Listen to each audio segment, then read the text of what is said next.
So on that note, how is it for ClearTax? What kind of attribution models do you follow? ROAS is the biggest lie in marketing. Every platform works on ROAS. Google, Meta, internal, anything could show you their respective platforms 10x returns on the ad spends. But there could be a 10x growth in any of the platform. But has our business grown by 2x, 3x or 10x? And that is most important. How do you hire? Since you've mentioned that you want people to be extra smart, right? To be able to use LLMs, to reduce the manual work, to be able to draw insights. What's your hiring philosophy for marketers in your team? Do not anymore hire digital marketers. Okay, that's a bold statement. That's a bold statement. I think that's a very important takeaway there, to focus on acquisition separately, to focus on retention, and to more importantly focus on LTV, right, which is a function of retention. So I'll put it this way. Traffic is imaginary. You're full of punchlines today. The conversion is your ego, but the reality is retention. That's nice. Hi, welcome to the CMO Compass. This is a podcast where we decode modern marketing, understand growth levers, and discuss the future of marketing. I'm Adittya, founder of Catalyst. We accelerate growth for brands by building intelligent marketing systems. Today, we are diving into something every digital leader cares about: how to build a high-velocity, data-driven growth engine inside a modern Indian brand. Joining me today is someone I truly admire, Divnay Bhutra, who is the digital marketing head at ClearTax. He leads one of India's strongest acquisition engines across SEO, SEM, retention, CRO, automation, and brand. ClearTax operates at a scale and complexity few brands ever reach. There is extreme seasonality, millions of users, and zero margin for error. The system that Divnay has built is a masterclass in structured data-first marketing. Hi Divnay, welcome to the CMO's Compass. So to begin with, I would love to know how you started your career and how did you land at your current role at ClearTax. Thank you, Adi, for the warm welcome. Super glad to have you. Yeah. So putting into the perspective of marketing, it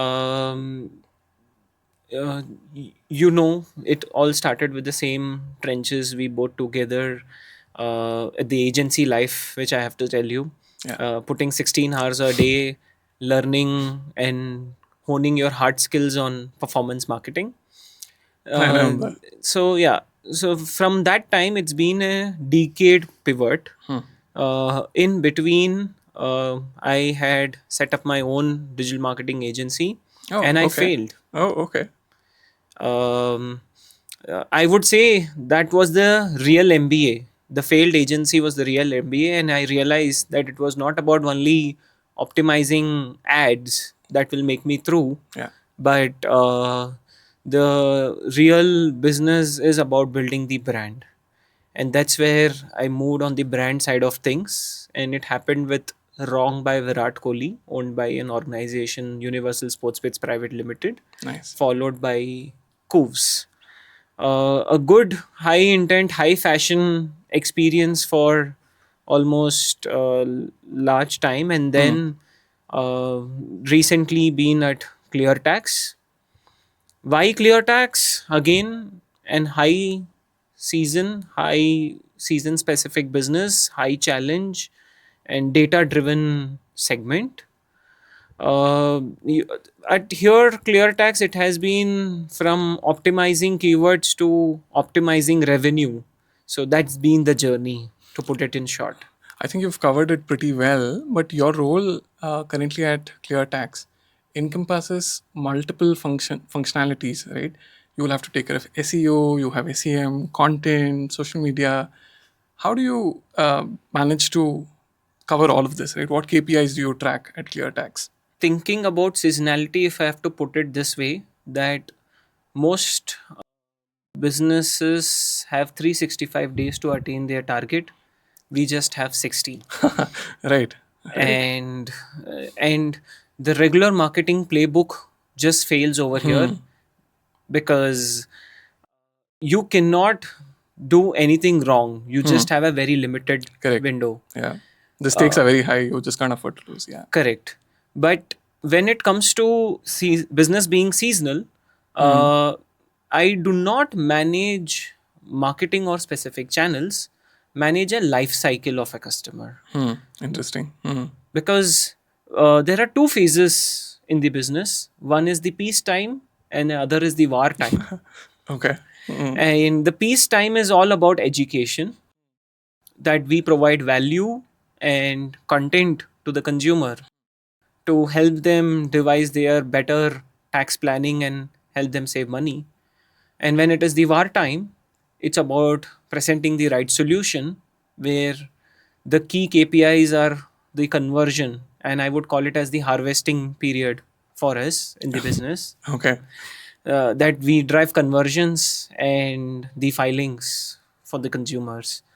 So this is the key KPIs. But having put it this way, it's a more life cycle management than very specific intent driven. Got it.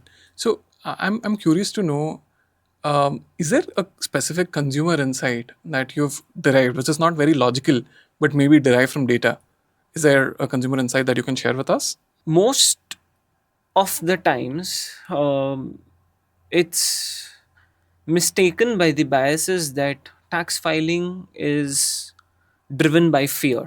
Yeah. Because it's deadline oriented. Yeah. It's to do with rule of law. A lot of jargons around Black Money Act and so far and whatever not. I don't know what all jargons on the earth. But the real data, when dug in, led to a significant amount of insights. Okay. People are not afraid. There's no fear per se. What people bother about is getting their right refund. Okay.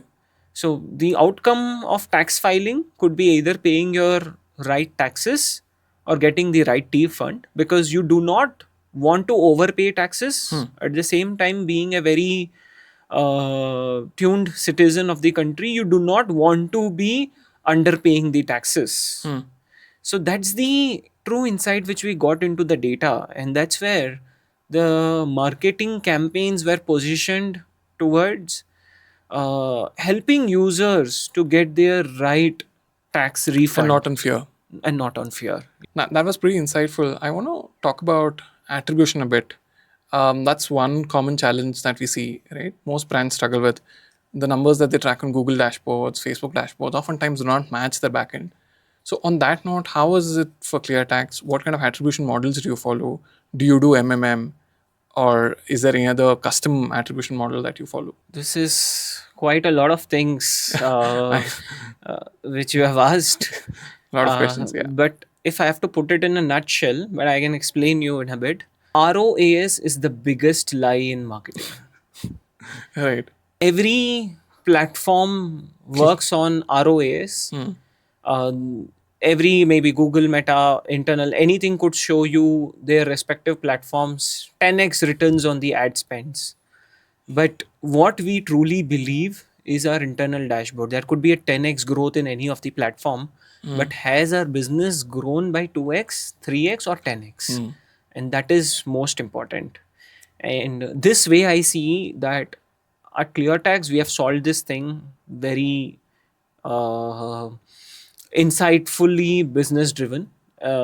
Interesting. Logical solutioning. We have two sets of attribution. One is the lead based attribution and the other is conversion based attribution. Okay. You cannot discount the user top funnel. That's where the lead based attribution comes in. What gets you the customer into the complete product and solution, and what is that something which actually makes him buy, and that's where it solves for the conversion based attribution. So we have two models over here. But when you said MMM, it's a mix, I would say. We follow the daily level ratios like the conversion rate, the marketing efficiencies to live our day. But MMM is to survive the year. That's nice. That's a nice way to put it. Because when you have a very season specific business, you actually, as I said earlier, you actually grow your crop, you do content and etc. And those impacts are to be measured by MMM. And the daily ratios help you optimize your real time spends and the outcomes. Got it. So on that note, I think you brought out a good point, right? There is content creation which you do around through the year. So now you have three teams. There is a brand team, there is a performance team, and then there is a product team. In your current role, I'm sure you're expected to liaise between all of these respective functionalities, right? How do you ensure that they don't work in silos, but they're actually solving for a common objective? I see this as a major challenge across brands. So how do you solve it at ClearTax? The best way I would say we solve it is incentivizing everyone with respect to the business growth. Nice. If Yeah. rightly put, that motivates everyone.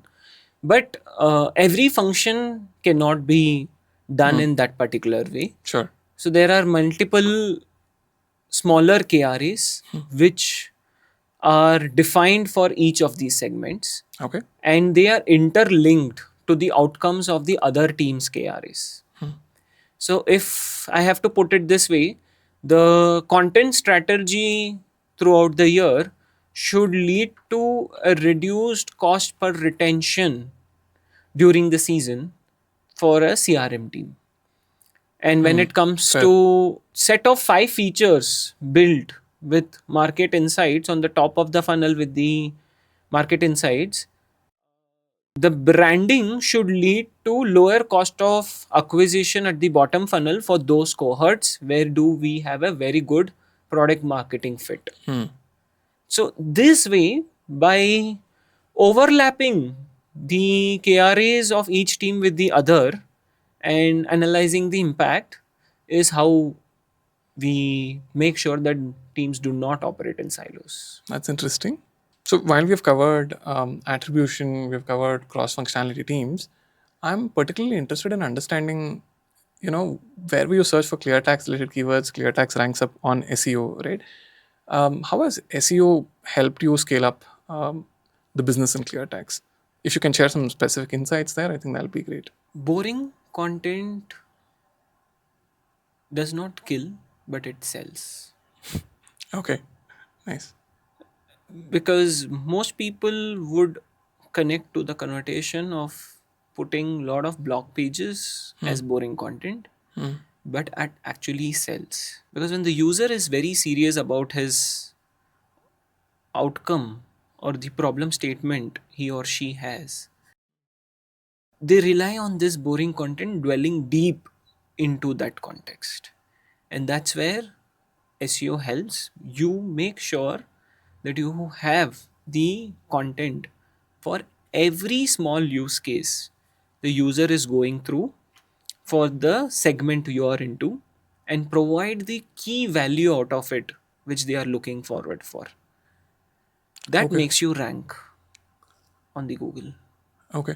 So particularly at ClearTax, you've covered a wide array, right? You've covered multiple topics. So is there like a certain threshold that you would recommend to brands? Is there like a minimum set of articles per month?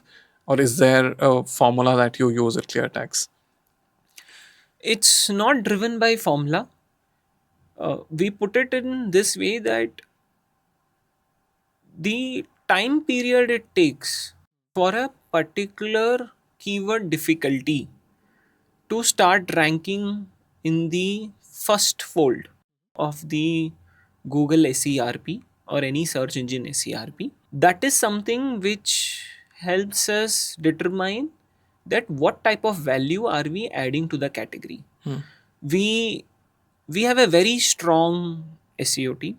We have a very strong technicals, or the technical SEO bit, what people say.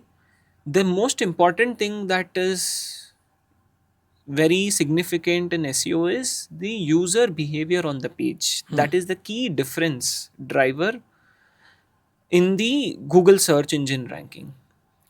Any category where your content is very immersive to the user, it's where it gets you on the top. Fair.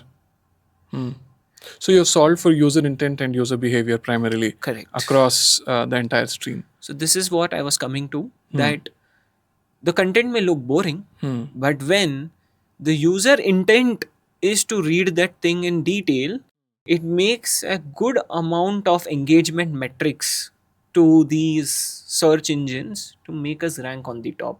Got it. And that's where, if you could say, we could be the Wikipedia of taxes. Sure. I mean, I of course agree with that because I keep seeing ClearTax. Your SERP coverage is quite high. So yeah, you could say possibly you're the Wikipedia of taxes. How do you manage SEM budgets? I'm curious that way because it's a extremely seasonal business, like you mentioned. How do you manage your performance marketing? When you have a very strong SEO, it it sets up a huge top of the funnel. But Fair. being a very seasonal business and being very focused segment as well, you have competition also focusing at that period. Yeah. So what helps is SEO helps you build that initial thought process, the education, the recall as one of the key brand activity. But then performance helps you to get that user at that right moment. When he has the conversion intent, you need to be there in those conversion keywords and they become competitive in the SERPs. And you need to bid for it, though you are there on the top SEO categories at that, but you still have a space above it where there are a couple of slots available for ads. And it's very important that at the right moment, the intent is there. Now it's the moment when the user is looking forward to get a solution or an action oriented objective which he wants to or she wants to close into.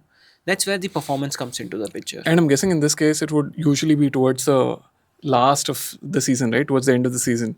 That's when the intent becomes extremely high and possibly there's a massive interest. So, how do you budget for this? You have rightly understood this because the intent significantly becomes higher towards the end of Yeah. the deadline. That's when the most people happen to close things because of the multiple factors involved that requires a significant amount of documentation collection and etc.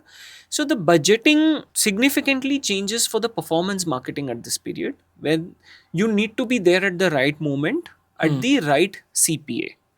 So nothing is driven without keeping profitability in mind. Okay, of course. So that's why it's called performance marketing. So, The one which you had to build it is you have built it through SEO, brand, PR, social. You have created that recall, you have created that intent that has given the brand lift. The most important thing is you have to be there at the right moment, at the same time at the right CPA. And that's where I said that in my previous discussion, as we were discussing, that to live our day, we focus on the ROI and the marketing efficiency on day-to-day basis, and that's where the budgeting happens. That there is no limit on the budget as long as I convert my customer at the desired CPA. so in your experience, what are the most common mistakes that you see brands do in SEO SEM? Given that we're talking to digital leaders and CMOs, right? I would want to capture the most common mistakes that we often see brands do in SEO and SEM. What I have observed across multiple strength and also talking to multiple people, the basics of marketing, which most of us would be thinking that this is something what everyone would have cracked it, but it turns out that that's the one thing which many marketers happen to focus less upon, and it's CRO. Oh, interesting. Okay. Conversion rate optimization. When it comes to conversion rate optimization, if you improve your conversion rate from 4% to 8%, it's just doubling, it looks a very small number, but it's as good as cutting down your ad cost by half. Of course. Yeah. Yeah. So how do you do that? I mean, how do you do CRO from 4 to 8? That's quite a steep jump. How do you bring about that? That's where the key data analysis comes into the picture. You need to be very efficient in terms of understanding the user intent based on the keyword profiling and creating the right set of landing pages. The second important thing, creating the right set of user cohorts and building multiple other communication point based on the cohort customized for them. This as a concept is very deep in B2B. Yeah, of course. Yeah. And that's where my earlier stint at ClearTax went deeper into B2B, because when B2B, the top of the funnel is very shallow, you need to optimize The funnel. the yeah. funnel deeper, Yeah. which is the landing page. You actually research from a button color to the form's placement to the number of questions to even the size of the checkbox. Yeah. I agree. Yeah. And there are multiple tools available to do that. And this has to be done at scale and customized to multiple cohorts. It's a B2C business or even a B2C business, a direct to consumer or a business to consumer business. And that's a very important thing which many marketers miss on doing it, since a key mistake which I see. I think that's an answer that I would agree with, right? Because even we as an agency, we work with multiple brands. I think the focus is a lot more on the channel optimizations and a lot less on CRO, right? I think you've captured that pretty well. The other thing that we see, right? I think there's a lot of overemphasis on performance, right? Brands do not focus a lot more on branding, and the focus is purely on performance. What's your take on that? Usually, what we recommend is focusing on a mix of both branding and performance, and that's something that the brand should definitely do. I want to hear your perspective on this. Yeah, would love to know your thoughts. I would like to put it this way, that my life has gone in the last 1 decade understanding this. We both started as performance marketer. With this belief, started an agency and failed miserably. And I said, that's a real MBA. And from that learnings, what makes you a true marketer is positioning your brand really well and building a very good storyline which resonates with your target segment or the target group. And that's where the branding is very important. It started with understanding, being from the brand side of things. This storytelling goes really well. And the most important person to be convinced over here is your financial officer. Oh, okay. Interesting. Because I thought you were going to say consumer, but CFO is a good answer. Ultimately, he's the one who's going to sign off on the budgets. correct. Yeah. So consumer comes second, but the first thing to reach the consumer, it's the CFO who should align. Yeah. So Okay. when you talk about lifetime value of a customer, that's where the CFO buys in. And a lifetime value is built only with branding. You need to be there at every moment that matters, and you need to be there at the every intent with performance that matters. So the LTV has to be justified in such a way that when you look at a life cycle, which is acquisition, Retention. and then again cross-sell Yeah. and etc., the upsell cross-sell bit. So this is what adds up to the LTV. So this way what happens is that when you have your CFO onboarded with respect to the LTV and you're able to prove that, the branding helps. And with this you build a brand elements which is from PR to social to SEO to what all not. I'm guessing this is where your MMM comes handy, right? To showcase to your CFO what is your baseline, and without branding, what would it be? I'm guessing you're already doing that at ClearTax. Yeah, you're right. Nice. Another thing that I wanted to quickly understand was, according to you, what are the, let's talk about the future of marketing, right?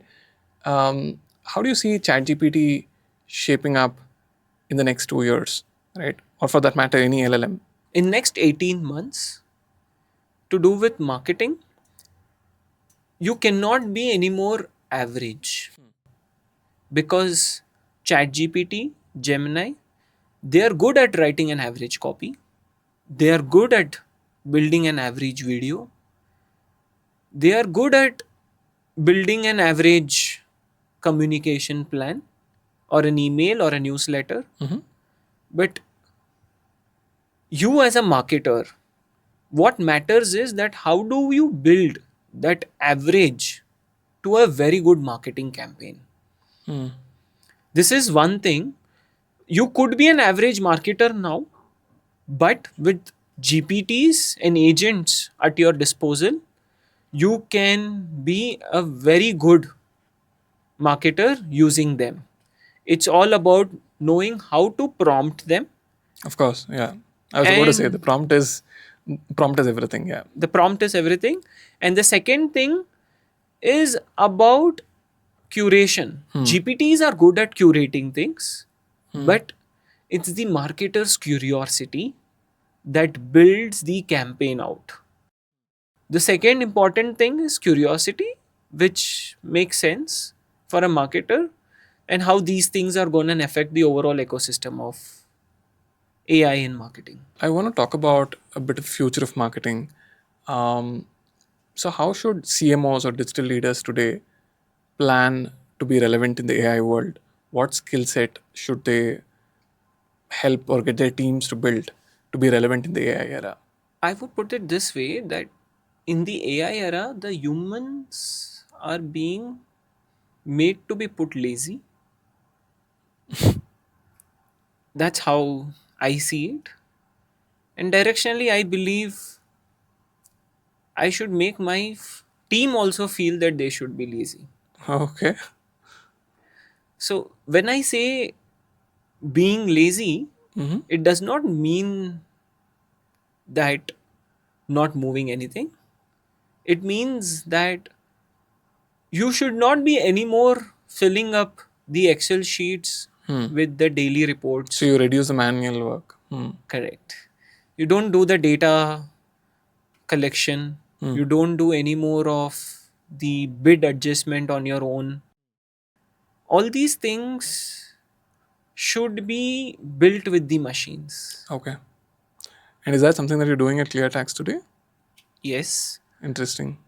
I mean, I think we together have put 2 case studies with the Google. The AI one, yes. Yes.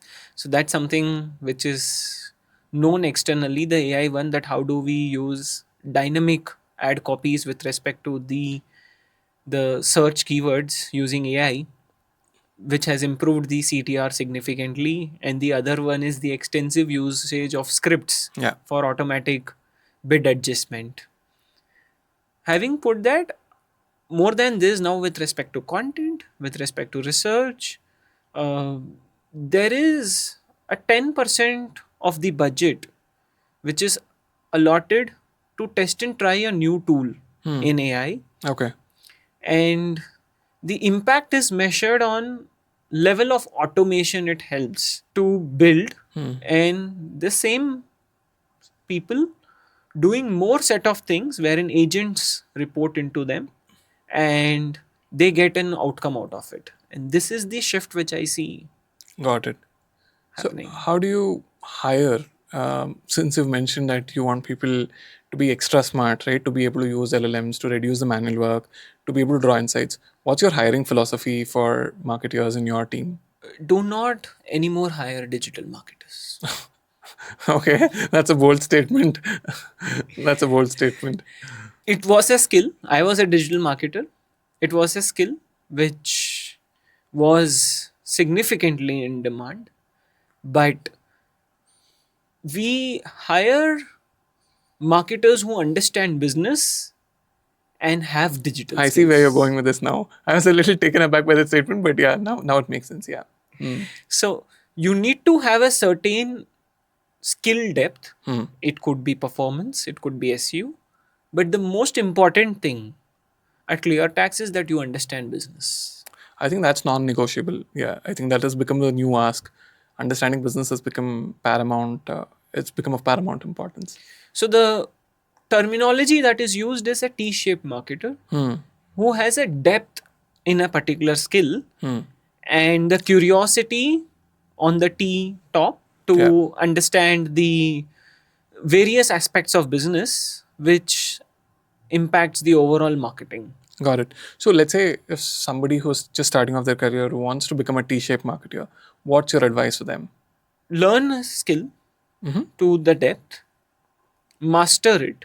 Do not be afraid of it getting replaced because we have seen the segment evolving significantly. Yeah, Do not learn a tool, learn a skill.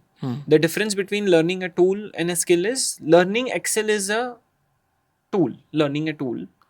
But driving outcomes and bidding strategies based on the understanding of the overall outcomes of the data is the skill.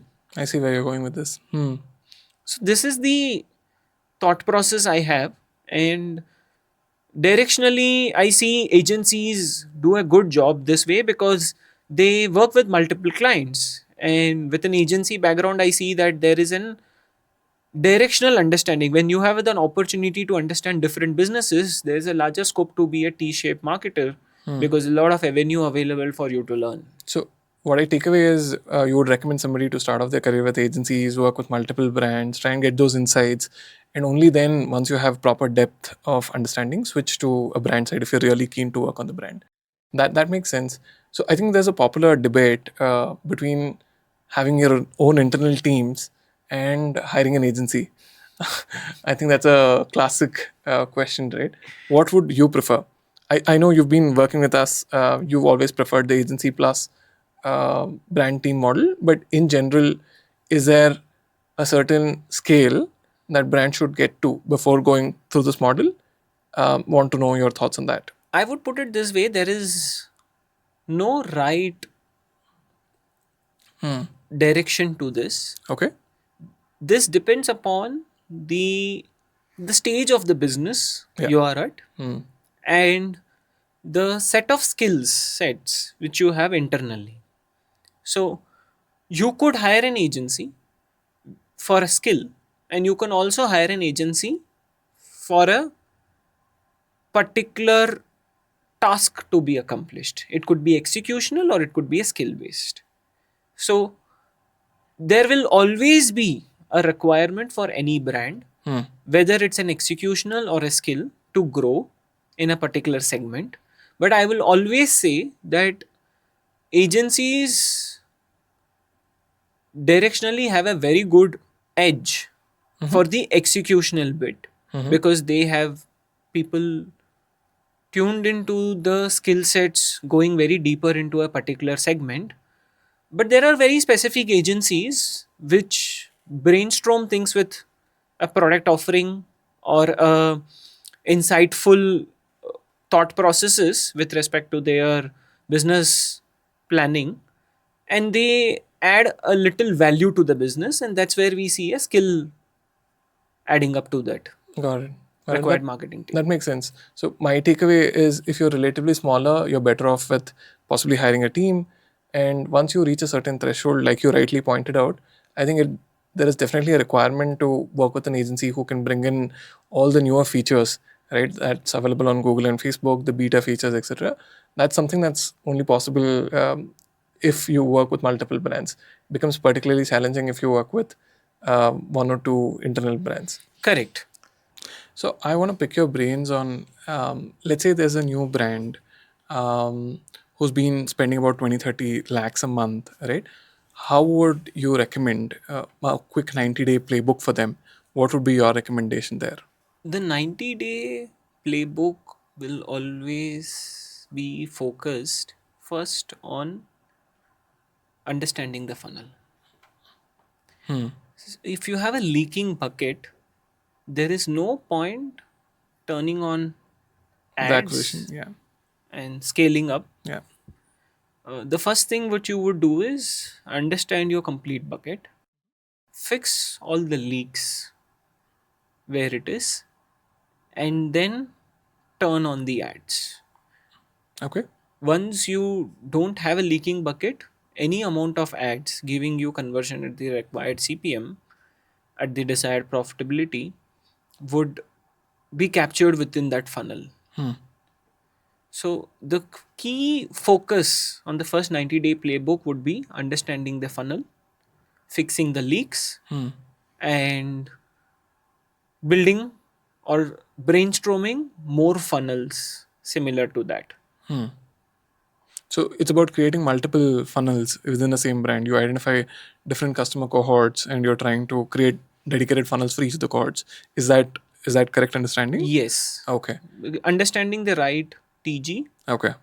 understanding the leaks, fixing it with the internal, it could be product fix or it could be the value fix or the pricing fix, and building cohorts which resonates with respect to the solutioning, and then building more buckets that way.